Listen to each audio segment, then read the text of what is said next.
Setelah sempat diberitakan pada akhir bulan lalu, pelaku kasus penganiayaan terhadap warga Banjar Sinjuana, Desa Beraban, Kediri Tabanan akhirnya berhasil diringkus oleh unit reserse kriminal Polsek Kediri. Pelaku penganiayaan Made Sunardiana alias Pak Buleleng diamankan di wilayah Kabupaten Buleleng pada hari kejadian, Senin 29 September tahun 2025.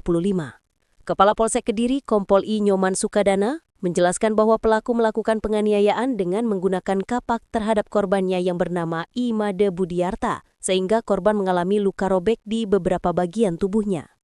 Kompol Sukadana melanjutkan bahwa motif pelaku melakukan tindakan penganiayaan disebabkan permasalahan utang piutang antara korban dengan tersangka. Dari keterangan saksi di lokasi kejadian, diketahui bahwa pelaku nekat melakukan penganiayaan karena dipicu ketersinggungan saat pelaku hendak meminjam uang kepada korban. Kejadian berawal ketika pelaku datang ke rumah korban untuk meminjam uang. Korban sempat memberikan pinjaman sebesar 5 juta rupiah dengan syarat sepeda motor milik pelaku dijadikan jaminan.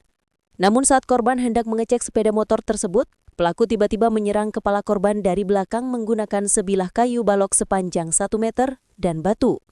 Akibat pukulan tersebut, korban mengalami 3 luka robek di bagian belakang kepala, masing-masing sepanjang 5 cm, serta 1 luka di bagian atas kepala sepanjang 4 cm.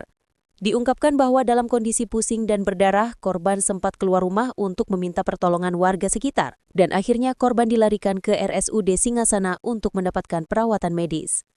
Setelah mendapatkan perawatan dan visum di rumah sakit, kejadian tersebut langsung dilaporkan oleh korban ke Polsek Kediri. Tim dari Polsek Kediri akhirnya turun ke lokasi kejadian untuk melakukan pemeriksaan saksi, kamera pengawas, dan olah TKP. Atas perbuatannya, tersangka dijerat dengan pasal 351 ayat 2 KUHP dengan ancaman 2 tahun 8 bulan penjara.